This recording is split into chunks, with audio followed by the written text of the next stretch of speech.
Hi everybody, my name's Robert Manduca, and I'm going to be talking about work that my teammates and I did with the city of Memphis around vacant and distressed housing. This is a big issue in Memphis. The city has a lot of empty houses and a lot of houses with absentee owners who don't take good care of them.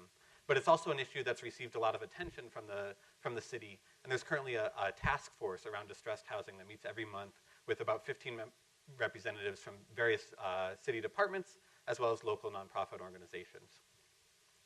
So the first question with distressed properties is just figuring out where they are. And that's actually pretty hard because there's no central database of property conditions for the city. So typically the way you figure out the condition of a property is to drive out to it and look at it.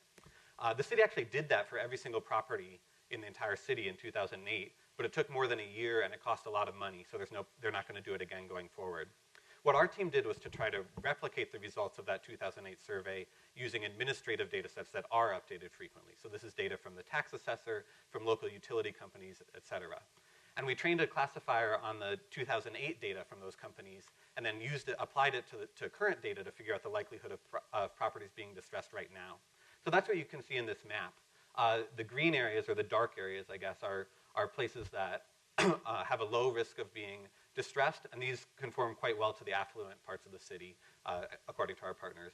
And then the yellow and red areas are places that have a higher risk of being distressed, and they tend to fall in less wealthy areas.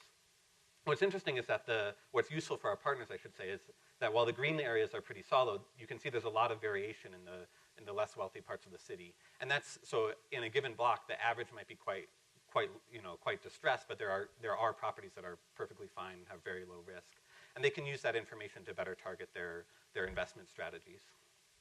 Then the second question is, so once you've identified houses that are likely to be distressed, what do you do about them? Luckily, the city of Memphis has a very active community development corporation group, or they have a lot of CDCs, and these organizations acquire distressed properties, rehabilitate them, and then sell them to local residents who can benefit from the housing and will also take care of the house. The issue is that most of those projects lose money. It generally costs about $20,000 more to rehabilitate a house than you can sell it for. So what we did was to try to quantify the impact of a rehabilitated house on the neighboring environment, and specifically on the property tax revenues that come from the neighborhood.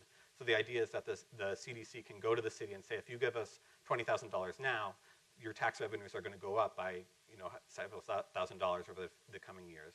And we estimated that a typical rehabilitation will increase the property value of the neighborhood by about $150,000, which translates to about $2,000 a year in increased tax revenues.